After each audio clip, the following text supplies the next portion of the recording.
So good day guys, I'm Engine Cadet Kendao and we're going to interview some BSB student and let's go. Hello guys, so we're going to interview some BSB student and let's go.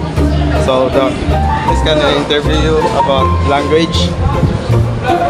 The first question is, what is language?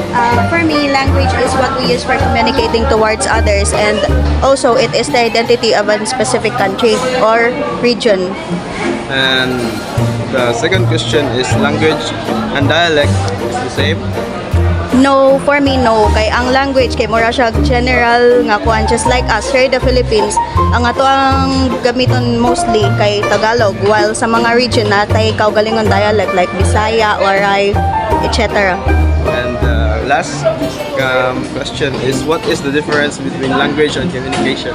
Language kay it is what we use for communicating again, and also communication is about interaction, how we interact toward others. So mara to. Thank you, Miss.